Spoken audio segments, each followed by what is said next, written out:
There's a ghost that lives inside you. It is a silent, invisible phantom that follows you into every room, that sits beside you in every meeting, that whispers to you in the dead of night.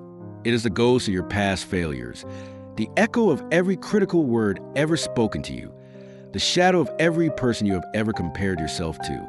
And it has a name, the inferiority complex. It is the quiet poison of I am not enough.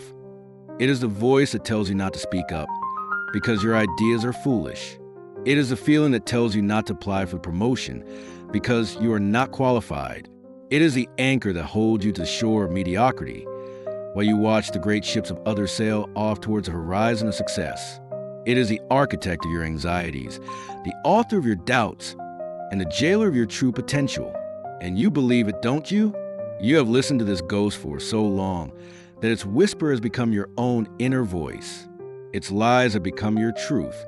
You have built a life, not on the foundation of your infinite potential, but on the flimsy scaffolding of your perceived limitations. But what if I told you that this ghost is a fraud? What if I told you that this complex, this feeling of inadequacy that has defined your entire existence, is nothing more than a habit of thought, a deeply ingrained, but ultimately fragile mental pattern? And what if I told you that you have the power to exorcise this ghost, to shatter this habit, not in years of therapy, not in a lifetime of struggle, but in a simple 10-minute practice performed with the focus and intensity of a warrior? This is not a promise of a magic pill. It is a promise of a mental science, a science based on the most powerful, immutable law of the human mind. You do not experience reality. You experience the reality you believe. Your mind is a courtroom. And for years, there's been a relentless prosecutor inside your skull presenting a case against you. It brings forth every mistake as evidence. It calls every critic as a witness. It twists every setback into a verdict of your incompetence. And you, the judge and the jury, have been convinced.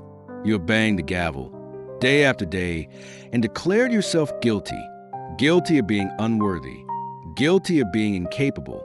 Guilty of being a fraud. The 10-minute practice we are about to uncover is not about arguing with the prosecutor. It is about firing him. It is about you, finally, taking a stand in your own defense. It is about presenting a new case based on a new set of evidence, a new set of beliefs, until the old verdict is not just overturned, but completely and utterly erased from the records of your soul. This is the power of positive thinking, not the weak, smiling platitude you see on coffee mugs, but the raw, aggressive, and world-altering force of a mind that has decided what will believe, regardless of circumstance. It is the understanding that belief is not a hope. It is a command you give to reality. A deeply held belief, a picture of success held firmly in the mind, is a spiritual and psychological magnet. It does not attract what you want. It attracts what you are, and you are what you believe. Therefore, the only way to change your life is to change your belief about yourself.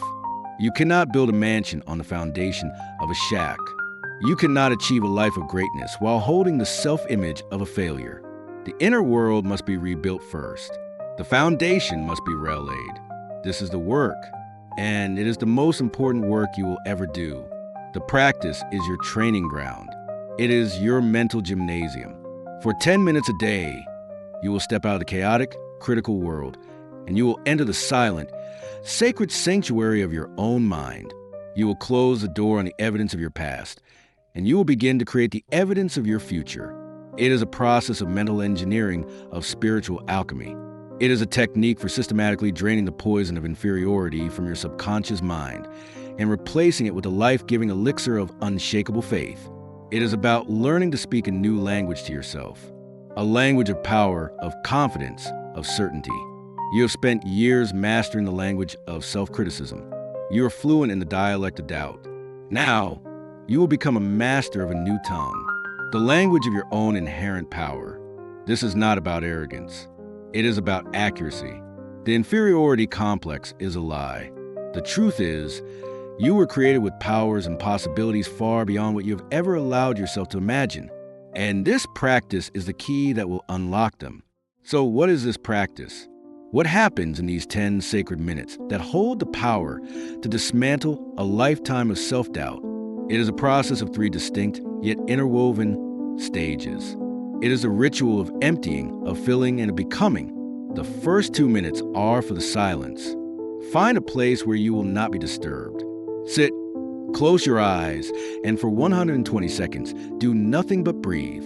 Your mind will fight you. The ghost will scream for your attention. It will throw anxieties at you. It will remind you of your to-do list. It will tempt you with 1,000 distractions. Let it. Do not fight the thoughts. Simply observe them, like clouds passing in the sky, and gently return your focus to your breath. In and out, in this simple, ancient act, you are performing a profound feat of power. You are cutting off the ghost supply line. You are starving it of its only food source, your attention. You are creating a space, a vacuum, a sacred silence in the chaos of your mind. You are calming the waters so that you may see your own reflection clearly for the first time. The next 3 minutes are for the purge.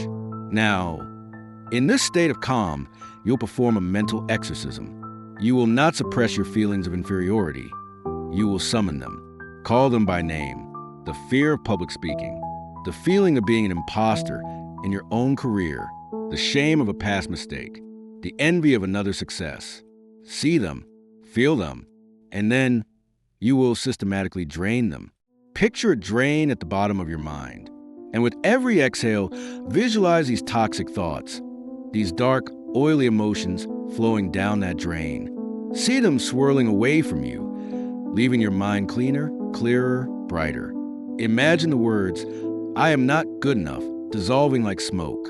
Imagine the feeling of anxiety as a dark ink, being flushed from your system with pure, clean water. You must do this with intention. This is not a passive exercise. You are actively, deliberately cleansing the temple. You are uprooting the weeds you have allowed to grow for far too long. At the end of these 3 minutes, your mind should feel empty, clean, and receptive. The final 5 minutes are for the refill. This is the heart of the practice. A clean mind, like a vacuum, cannot remain empty. You must fill it with purpose and with power before the old ghosts can creep back in. You will do this in 2 ways, with powerful declarations and with vivid pictures. First, the declarations.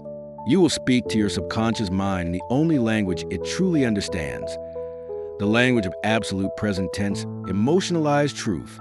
These are not weak affirmations. These are commands. Choose a few that resonate with the deepest part of your being and repeat them silently or aloud with all the feeling you can muster. Say, "I am guided, directed, and protected in all that I do." Say, "I possess the strength, the courage, and the wisdom to overcome any challenge." Say, "I am a powerful, confident, and capable human being, and I am worthy of all good things." Say, "My mind is a center of divine operation, and I am creating my perfect reality now." Feel the truth of these words. Let them vibrate through your entire being, reprogramming every cell, overriding the old, toxic code of inferiority. Then, for the final minutes, you will picture success. You will become the director of your own internal cinema. You will create a clear, detailed, high-definition mental movie of the person you intend to become, succeeding in a specific, meaningful way. Do not see this as a distant observer. See it through your own eyes. If you fear public speaking, see the audience not as a panel of judges, but as a sea of friendly, eager faces. Feel the solid ground beneath your feet. Hear the confident, resonant sound of your own voice, speaking your truth with clarity and power. Feel the wave of applause washing over you, not as a surprise, but as a natural, expected consequence of your own excellence.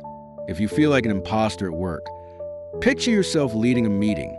See your colleagues looking at you with respect. Feel the ideas flowing through you with effortless grace. Feel the quiet, unshakable calm of a person who knows they belong, who knows they are adding immense value. You must make this picture as real as any physical memory. Engage all your senses. Feel the handshake, hear the praise, see the result. By doing this, you are giving your subconscious mind a new blueprint. You are providing it with a memory of a future you have not yet lived. And because your nervous system cannot tell the difference between a real and a vividly imagined experience, it will begin to rewire itself to match this new reality. It will begin to believe it. This 10-minute practice, performed daily, is like water dripping on a stone. It seems gentle. It seems insignificant. But day after day, week after week, it will wear down the granite of your oldest insecurities. It will carve new pathways in your mind. It will dissolve the ghost of who you were and begin to solidify the reality of who you were always meant to become. And as you perform the sacred ritual, day after day, that drop of water becomes a steady stream, and that stream becomes a river. You are not just changing your thoughts, you are changing the very chemistry of your soul.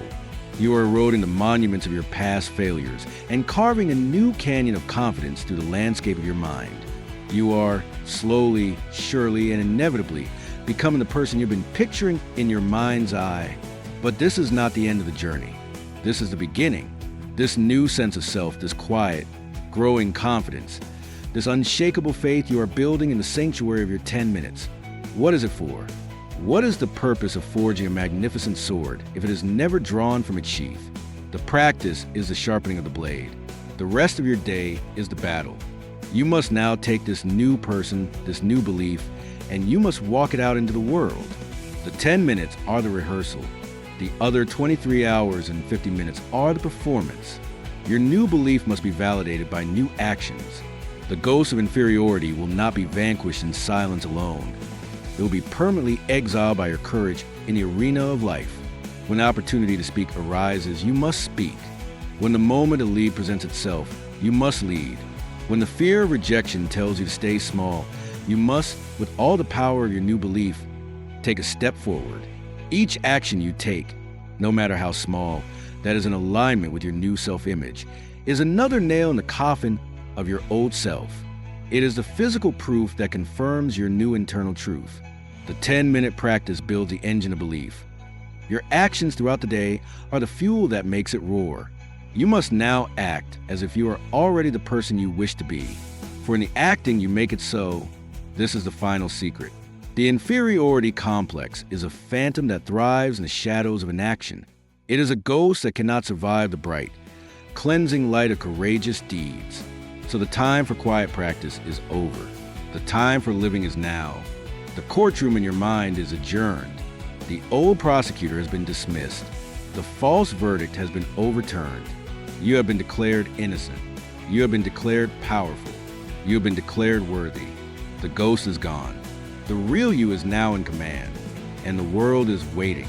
It is waiting for the unique gift that only you can offer, the gift that your fear has kept hidden for far too long. So leave this place of contemplation.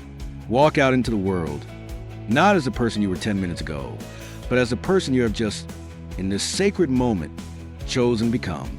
The complex is not a part of you. It was a story you were told. Now go and write a new one.